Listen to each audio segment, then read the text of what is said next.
Elon Musk's undercover mission at Tesla revealed shocking truths about his own company, and what he found might just change everything. This was a move no one saw coming. Not his executives, not his employees, and certainly not the public. Elon Musk, the enigmatic billionaire behind Tesla, stood before his mirror one early morning, his usual sharp suit replaced with something far more unexpected: a plain Tesla factory uniform. His hoodie and casual demeanor were swapped for a lunchbox in hand and safety goggles perched awkwardly on his nose. For the first time in years, Elon was preparing to do something he rarely needed to do: blend in. The idea had come to him during a late-night brainstorming session. Complaints from the factory floor had been trickling in. Long hours, delayed production, unexplained frustrations. For a man obsessed with precision and progress, these inefficiencies gnawed at him. His usual method of solving problems, an endless series of meetings, directives from above, felt inadequate. If he wanted the truth, he had to see it for himself. "I need to know what they see, what they feel," he muttered, pulling on steel-toed boots. His assistants were discussing logistics and security risks in the other room, but none of that mattered. This wasn't about image. It was about understanding. Slipping unnoticed into the Tesla Gigafactory in Sparks, Nevada, was easier than he expected. The factory floor buzzed with activity, workers streaming in, focused on their tasks. Elon felt a pang of guilt as he watched them, some faces etched with exhaustion, others sharing quiet camaraderie. No one gave him a second glance as he joined a group heading toward the main floor. Inside, the air crackled with energy. The hum of machinery, the whir of robotic arms, the fast-paced rhythm of the assembly line. It was a world he had only seen from the boardroom. This was the heart of Tesla, the lifeblood that kept his dreams alive. And for the first time, he wasn't overseeing it. He was part of it. His cover story was simple.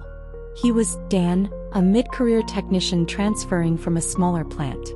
After some quick coaching, he managed to keep his real identity concealed as he moved toward his assigned station. His heart raced, not from fear but excitement. He was no longer Elon Musk, billionaire CEO. He was just another cog in the machine. "All right, Dan," his supervisor, a wiry man named Todd, barked. "Get over here and shadow Eric. He'll show you the ropes." Eric, an energetic man in his 30s, barely looked at him before muttering, "New guy, huh? Hope you're ready." This isn't exactly a walk in the park. The hours that followed were grueling.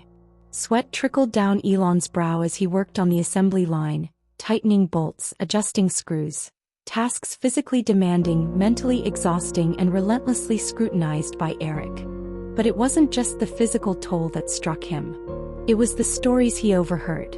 A single mother working overtime to cover her rent, a young man saving up for school, a veteran quietly dealing with old injuries.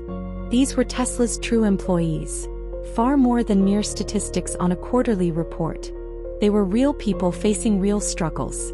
As the second day began, the cracks in Tesla's polished image started to show. The pace on the assembly line was even faster than he'd expected. The first few bolts slipped through his fingers, mistakes he couldn't afford. "Pick it up, Dan," Eric yelled from across the line. "You're holding us all back." Elon wasn't used to failure, certainly not in front of others, but it was all part of the experience. And it wasn't just the physical demands that surprised him, it was the culture. Workers murmured frustrations in between bouts of laughter. "Did you hear about the new software update?" one muttered. "It's messing with the robots again." By lunchtime, Elon's body ached, but it was the workers' voices that resonated with him. They spoke of faulty equipment, unreasonable quotas, and a constant pressure to perform, no matter the cost. Beneath the friendly banter lay a simmering frustration. Later that day, as Elon sat alone in the break room, he overheard a group discussing a recent accident on the floor. "Third one this month," one of them said. "If they don't fix that lift soon, someone's going to get hurt."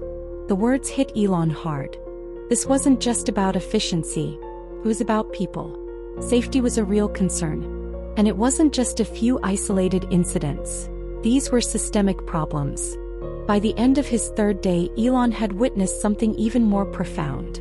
A robotic arm malfunctioned, halting production. Workers scrambled to fix it, but their efforts were hampered by outdated equipment and worn-out tools. Elon offered to help using his engineering expertise to get the arm back online.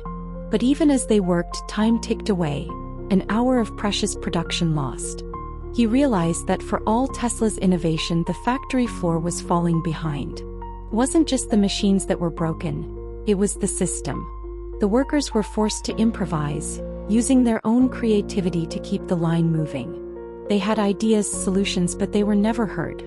In the break room, workers vented their frustrations. "They say we're part of this big mission," one said. "But it doesn't feel like it. It feels like we're just parts, replaceable." Elon listened, feeling the weight of their words. These weren't just employees. They were the heart of Tesla. And right now, the heart was in crisis. Then something remarkable happened. Elon began to see the ingenuity of the workers. They weren't just complaining, they were problem-solving. One evening, a small group gathered around a malfunctioning welder, using spare parts and ingenuity to get it working again. "Not bad for a bunch of amateurs," Louise, one of the workers, grinned. The creativity didn't stop there. Over the following days, Elon saw more of these amateur innovations. Workers redesigning tools to ease their burdens, adjusting assembly lines to save time, even reprogramming robots to prevent downtime. These were solutions born out of necessity. But there was a glaring issue. The system didn't empower them to share these ideas with management. That was when Elon realized the truth. The workers weren't the problem. They were the solution. All they needed was a voice. And so, during the factory's morning meeting, Elon stood up, still wearing his worker's uniform, heart pounding in a way it hadn't for years. He cleared his throat. "I need to say something," he began. "My name isn't Dan. It's Elon Musk. I've been working alongside you for the past week to understand what life is like on this floor. What you face every day." The room went silent. Then came the gasps, the disbelief, the whispers. "Is this a joke?" someone muttered. But Elon wasn't joking. He removed his safety goggles and stood tall. "I've seen what you go through," he continued. "The broken equipment, the unrealistic expectations, the system that doesn't always listen. But I've also seen your brilliance, your resilience. You are the heart of Tesla, and from today things are going to change." The workers, once skeptical, began to believe. Elon promised a direct line of communication between the factory floor and leadership. No more ignoring issues.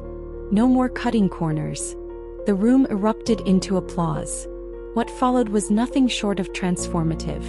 Elon stayed. He didn't just make promises, he listened. He tackled safety issues first. A malfunctioning lift? Fixed immediately. Workers were empowered to submit ideas directly to management. No red tape. Within days, changes were made. A suggestion to adjust the conveyor timing? Implemented. A redesign of a cumbersome tool? Approved. Ideas that had once been ignored were now put into action. Morale on the factory floor shifted. Employees who had once felt like replaceable cogs now felt like vital contributors to Tesla's mission.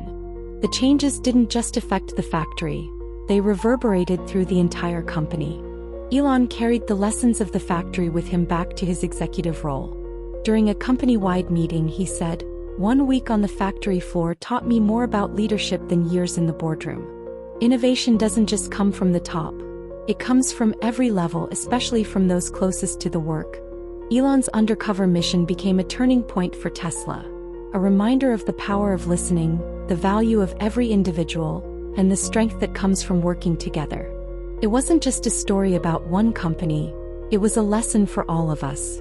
If you found this story inspiring, consider subscribing for more stories about the human side of innovation.